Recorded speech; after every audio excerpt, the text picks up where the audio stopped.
and welcome to Movies, Films, and Flicks. I am M.W. Hoffmeyer, and joining me is a man that is currently wearing some Yoda PJs. It's Norbert Morvan. You know, Mark, I'm okay, you're okay, and that there's what it is. I love him so much. Holly Hunter. I gotta tell you, Norbert, so Nick Cage gets the love for this movie because he's Nick Cage. But I recently had to write an article for Rotten Tomatoes about the best movies released on Christmas, and Broadcast News is one of the top 10 released money awards. Holly Hunter is amazing in that movie, and I'm not using hyperbole. I love her in that movie. And then this one, we're talking about Raising Arizona in case you didn't know. But yeah, so yes. I was watching the scene where Frances McDormand's first looking at the baby, and she is just talking over Holly Hunter, and just watch the movie again. And just watch her reactions to Frances McDormand. It is just perfection. She is so good in this movie. I mean, Ed, just to the right. Like, she's just so... Oh, Ed, man. That's your hat. Turn to the left. Show us the tattoo again. My fiance. Yeah, my fiance left me. Oh, I'm so sorry, Edwina. Oh, I love that. Beautiful. Then, her and Frances McDormand went to Yale. They have a master's program in acting there. Makes sense. I've never seen Holly Hunter be the reason why movie XYZ is bad. It's a great point. Even in the insane 6-hour director's cut version of Batman v Superman: Dawn of Justice Boogaloo 2 on the fence, she's just there with the jar of pee, and she adds such gravitas to that scene, and when she plays the senator, just brilliant in everything. That's a great point that you made too. Is Holly Hunter has never made anything bad. She had a TV show, I guess, that people really liked that was on for a while. My wife Megan loves it. I mean, I'm telling you, and even during the driving scenes in this movie, where she's son of a bitch, oh, that son of a bitch. It just when she's driving though, the two of them are talking, and then Nick Cage goes, "Hey, take a left here, son. Take a left here, honey, please." But her driving and acting was, I mean, I'd put it in the top 10. Her reactions are spectacular, man. We're a family unit now. Everything's changed. The way she does that thing with her mouth. Yep. It's changed. And how she's so catty. She's so catty when John Goodman and William Forsythe. But she's right. Rampage. She's right. There's nothing wrong with what she's saying. Yeah. And she's just super catty. Y'all gonna have to make yourselves scarce. We're having some decent folks over. Catty before it was a thing. You got some fine cereal here. But no, she never took it easy on him either. It got annoying to me when Goodman and Forsythe were just going at H.I. because who wears the pants? Well, I mean, she's the one who should be annoyed. Like, these guys, and I love that they're watching opera, by the way, when they come home to the house and they're just sitting there staring. And they're not just watching opera, completely enraptured and absorbed, drunk off their ass watching opera. In the way that people used to turn on that fish heads rolling and just zone out and look at it. This is how deep they're really articulate too. They are not stupid. No. They're dumb. I love that, like, so many engagements, so many social engagements. Oh, they gotta get the diptych.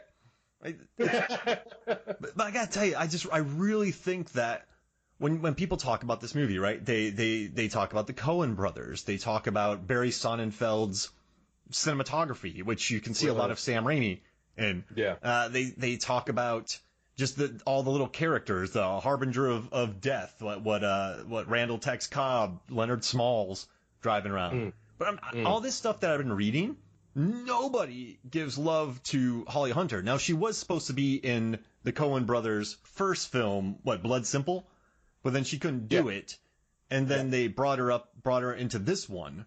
But I don't know. The more I watch this movie, the more I just appreciate her performance, because Nick Cage has his hair, right? His Woody Woodpecker hair that fluctuates. The tattoo. Yeah, the tattoo, the hair, and it's just the running scenes, all that. But I'm telling you, I think she's better in this, and because she's not trying to eat the camera. Does that make sense? Like, she's not. Mugging. Man. The phrase tends to be chewing scenery. She's not, and she's not a big person either. But she's commanding when she starts talking in that voice, and she's just looking people in the eye. H.I., we are supposed to be a family unit. Yep. So and Nicolas Cage is trying to turn over a new leaf and not being the guy who's constantly robbing convenience stores. And she's the one, go back up there and get that baby. I want a baby. They got too much to handle. I want a baby, H.I. I want a baby. Yep. It's her idea. And the way that the movie propels her character forward, it's all character decision. She's completely broken once she finds out that she's barren and that her insides are a rocky place where his seed could find no purchase. Yeah. This breaks her because she has always been on the right side of the law. She has always done the right thing. You know, because it's the Reagan era, she's not quote unquote promiscuous. You know what I'm saying? She is only doing it with her fiance. Yeah. And she is a decorated officer. So when this happens and she sees all of these people succeeding and she can't, she says, you know what? It's time to break bad. I want that baby. I want that baby. And you got to listen to your wife, man. Happy wife, happy life. You know what that is. You know it. Yeah.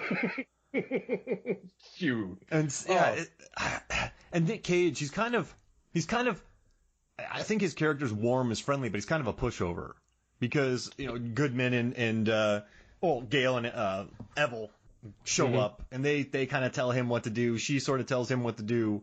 He's kind of a lost soul. Would you say, like a sensitive? He's just not 100%. for this world. And I read something funny. Someone sort of they sort of said his dialogue harkened back to Flannery O'Connor. And I'm actually a big Flannery O'Connor fan. I love Southern Gothic. You know, I was a lit major. That's why I moved to Korea for work. But it's just hearing him talk, just that dialogue, and just so he's this guy who he's like this super sensitive. I think he could almost be in like Oliver Twist or Great Expectations. Just a sensitive dude who speaks well, but he just can't get his stuff straight. He cannot get his shit together. That's absolutely correct. Yeah. He really can't. He comes out of jail. You know, he's motivated by love, his love for Edwina to turn his life around. Yeah. So he comes out of jail and he decides, okay, I'm going to turn my life around for this woman. And then once he gets the job, the first thing he says, this job, it's kind of like prison, except at the end of the day, there's Edwina and a check at the end of the week. So he knows what time it is. He knows what's going on. He would like to do better, and he would like to be a good person. But again, he even says, I'm not a three-piece suit guy. You know, his family, my family is a bunch of frontiersmen. Yeah. So he's got his opinion. He knows the way things should be, and he knows what is right and what is wrong. Most of the characters in this movie know the difference between right and wrong, you know, except for maybe Tex, John Goodman, and Forsythe. They kind of lean toward the dark side. But even then, nobody really wants to kill the baby. Yeah. Everybody wants to love this baby. Everybody needs something to love. And that is that's one of the themes of this, that people need togetherness. People are trying to make something out of this dark world where they just need money, money, money, money all the time. And it's beautiful, man. And what's crazy too about Leonard Smalls, I want to get into his powers in a little bit. I mean, I don't know if he's lying or not, but he hunts down people and brings them back. Well, he does kill animals, but then he also he's a tracker. But then he wants to get the baby. If he doesn't get his money, he's going to sell it to the black market because that's what he went for back in the 50s for $30,000. And at Which the was end, a lot of money at that time, yeah. When he blows up, you see his face, and Nick Cage says sorry, and you feel for that. Like, I know this is crazy, but the Coens filmed that to make you feel for the guy. At least to me, they just kept the camera on his face, and I'm sorry. Like Nick, I think H.I. was sorry that he murdered this man. He had to. Listen, H.I. will tell you many times, it's not armed robbery, felony assault if the gun's not loaded. And that's why he keeps going in and out of jail, because he robs every convenience store in the area twice a day, but he never loads the gun. Yeah. Because he doesn't actually want to hurt anybody. He's just trying to live, you know. For what it's worth, John Goodman comes up to him, hey, man, we're going to rob an actual bank and, like, get some money. You know, we're going to make some real money. We know that you're partial to robbing convenience stores, but the sun don't rise and set on the corner grocery, H.I. So let's go. Let's get this money. And he's not about that. No. He's not trying to be rich. I'm sorry. Go ahead. Oh, no, you're right. He would be happy. Like, if he had an Airstream, he would feel like that's a mansion. Oh, yeah.